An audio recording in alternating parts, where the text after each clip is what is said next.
Prime Minister of Pakistan has been disqualified from office. The Supreme Court unanimously found Sharif must leave office over corruption allegations. Now, last year, the publication of classified documents known as the Panama Papers named Sharif as the owner of a property in London that he'd brought with funds from offshore companies. The court also disqualified the country's finance minister, Liuaqat. Well, Kamran Youssef is in Islamabad with the latest. Kamran, so it's as we perhaps expected to happen. He has been disqualified from office. What happens from here? Well, Prime Minister Nawaz Sharif, who is no more a Prime Minister, will have no other option but to step down.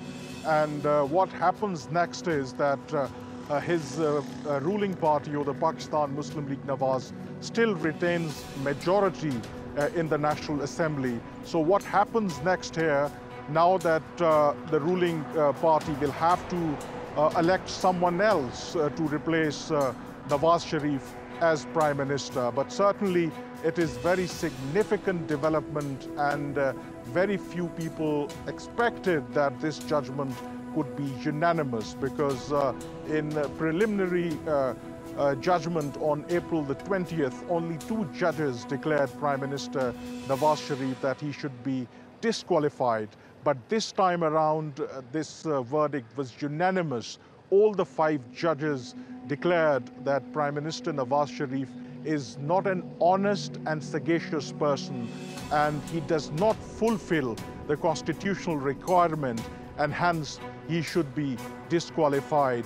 Interestingly, he is disqualified not directly because of the Panama Papers, but based on the investigations that was carried out by the Supreme Court mandated joint investigation team, in which the investigation panel found out that Prime Minister Nawaz Sharif was also chairman of one of the offshore companies in Dubai, and he was also reportedly receiving salary.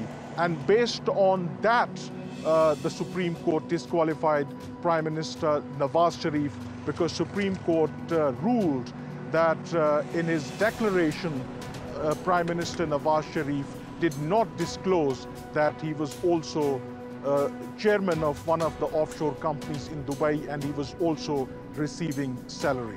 Now, Kamran, it's not the first time that Sharif has been ousted from office. Of course, it happened back in the 90s, but this time that he's been removed, it's also caught up his family. His daughter is also in trouble following this ruling, isn't she?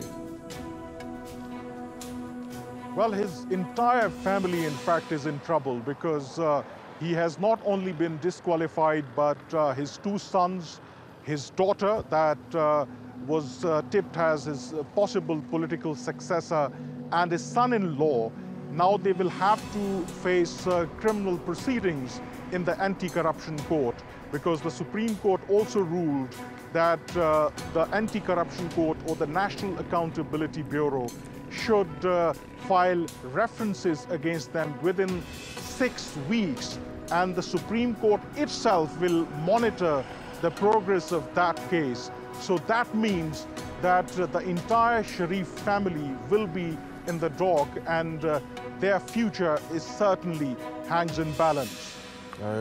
Okay, Kamran in Islamabad, thanks for now.